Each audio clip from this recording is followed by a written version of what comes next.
मैं जरा सतीश जी आपसे समझ लूं, आपसे इसलिए क्योंकि आप विदेश बैठे हैं, आप ये सब चीजें समझते हैं। एक अजीब सी चीज मैं देखता हूं कि हिंदुस्तान में इतनी बड़ी रक्षा सौदे होते हैं। जब पहली बार रक्षा सौदे हो रहे थे, जब मतलब मोदी जी पार्ट 1 में 2014 जो 2019, तो स्टॉप गैप टाइप हमें बहुत से रक्षा मंत्री मिले। अरुण जेटली साहब मिले, वो साथ में फाइनेंस भी देखते थे, रक्षा भी देख लेते थे। उसके बाद मनोहर पर्रिकर साहब आए, फिर निर्मला जी आई। ये हमें एक कोई लगातार नहीं मिला। अब हमारे पास राजनाथ सिंह साहब आ गए हैं, लगातार रक्षा मंत्री हैं। राफेल की डील के समय नहीं जाते हैं, उसकी डिलीवरी लेने जाते हैं, जब नींबू लगा के उसकी पूजा करते हैं। मैं सिर्फ ये पूछ रहा हूं कि जैसे आप अभी अमेरिका से जब हमें खरीदना था, तो मोदी जी के अमेरिका दौरे से 4-5-6 दिन पहले वहां का जो डिफेंस सेक्रेटरी है आपके हैं, लंबे चौड़े, मैं नाम उनका भी भूल रहा हूं, तगड़े हैं, अश्वेत लॉयड ऑस्टिन, हाँ बस, वो हिंदुस्तान आए। इस डील को सारा उन्होंने स्टिच किया और फिर गए। हमारे यहाँ एक तो रक्षा मंत्री का क्या कोई रोल ही नहीं है इन सब चीजों में। मोदी जी वहां जा रहे हैं और कल ही ये हुआ कि अब 26 रफाल और खरीद रहे हैं और उसकी कॉस्ट भी काफी अच्छी खासी है।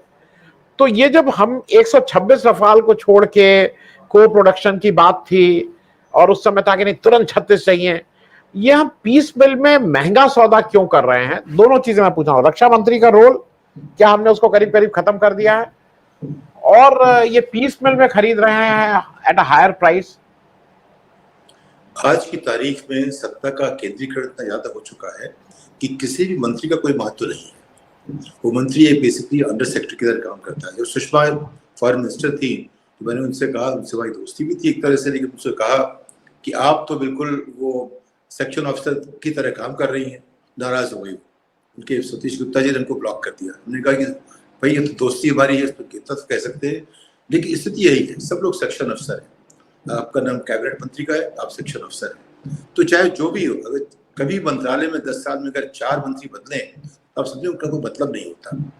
और ये जो है आप देख रहे हैं पिछले करीब 20 साल से जो रक्षा मंत्रालय की जो सौदे हैं, एंथनी ने जो किया 7 साल तो कुछ खरीदा ही नहीं, क्योंकि कुछ भी करो एक बदनामी होती है। लेकिन हमारे पूरे प्रधानमंत्री जी ने फैसला किया कि केंद्रीकरण से ये सब चीजें खत्म हो जाएंगी। सारा मैं इतना पॉपुलर हूँ, मुझे लोग चाहते हैं, मैं कुछ भी करूँ वो सब माफ हो जाएगा, कोई और करेगा तो नहीं होगा, सब उन्होंने केंद्रीकरण कर दिया।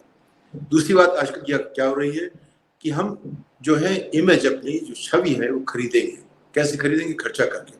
तो अमेरिका गए तो $150 बिलियन की बात हो गई, कुछ हवाई जहाज हैं, कुछ डिफेंस की बातें हैं, तमाम तरह की, हम उतना खर्चा करेंगे। अब यहाँ जा रहे हैं फ्रांस में, वहाँ भी खर्चा करेंगे। तो जहाँ हमको अच्छा प्रेस चाहिए, जहाँ हम जाएंगे, जहाँ अच्छी दोस्ती चाहिए, हम पैसा देंगे, दोस्त बनाएंगे। जैसे बड़ी कंपनियां करती हैं, या जैसे हमारे यहाँ से भी जब कंपनियां बड़े होना शुरू हुई 15-20 साल पहले, तो अमेरिका जाती या बाहर जाती, उन कंपनियों से बड़ा सौदा करती। अब उनके चेयरमैन बातचीत होती, इस तरह विकास होता है। खैर, जब बात आती जो हमारे यहाँ जो हो रहा है, इसमें ट्रांसपेरेंसी की कमी की मुश्किल होती है। और एक ये है कि हमारे मीडिया गोदी मीडिया रह गया है, मीडिया में कोई भी तहकीकात नहीं करता, वो वही कहते हैं जो पीआईबी उनको बोलती कहता है, जरा सी लाइन खत्म हो गई गड़बड़ है। तीसरी बात ये है कि ये सरकार जो है वो एक केंद्रीकरण, हमारे प्रधानमंत्री की सरकार है, उनके साथ 2 लोग जुड़े हुए हैं, उनका नाम, दोनों का नाम अ से शुरू होता है, कहने की जरूरत नहीं है। A1 A2, A2 में जो है 2 और 2A भी है। जो 2A जो है वो बेचारा सक्षम नहीं है, तो उसको थोड़ा संभालना पड़ता है। जो 2 है वो बहुत सक्षम है, उसको उतना नहीं देना पड़ता, वो अपना काम कर लेता है। तो 2A जो सक्षम नहीं है, उसके लिए उन्होंने कोशिश की कुछ भी ऐसा कर दो। बात HAL की आई। HAL का रिकॉर्ड इतना खराब है कि उसमें अब बेसिकली अब कुछ कहने की जरूरत ही नहीं है। वो आज तक कुछ बना नहीं पाए। जो बना है बाहर की टेक्नोलॉजी जोड़ जाड़ के, जो स्क्रू ड्राइवर कर दिया, असेंबली कर दी, सब। लेकिन उनको फिर भी अनुभव है कि उन्होंने कम से कम महसूस तो किया है। अब जो 2A वाले साहब है, उन्होंने कुछ महसूस भी नहीं किया, उनको अंदाज भी नहीं है।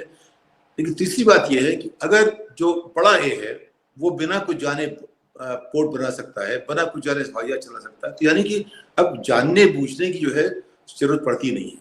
कोई भी आदमी कुछ भी कर सकता है अगर उसके पास सरकार का समर्थन हो, उसके पास साधन हो, तो और ऐसे लोगों को जोड़ सके, सारी बात हो। एक एंटरप्रेन्योर जो होता है वो किसी में माहिर नहीं होता। लोग कहते हैं ना, एक अच्छा रेस्टोरेंट बनाने के लिए जरूरी नहीं कि आप अच्छे शेफ भी बनो, अच्छा स्कूल बनाने के लिए जरूरी कि अच्छे प्रिंसिपल भी हो।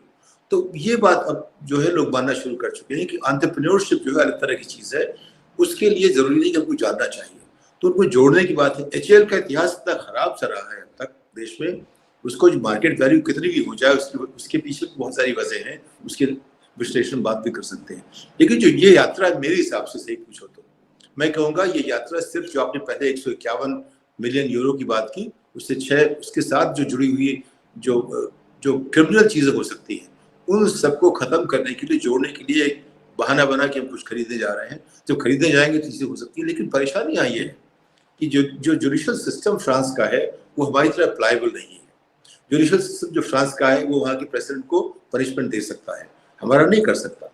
तो जब चीजें वहां जाएंगी, कितना प्रभाव पड़े, कितना असर पड़े, वो शायद वहां का प्रधानमंत्री या राष्ट्रपति नहीं कर सकता, उसके बारे में कुछ जोड़ नहीं डाल सकता, वहां मुश्किल होगी।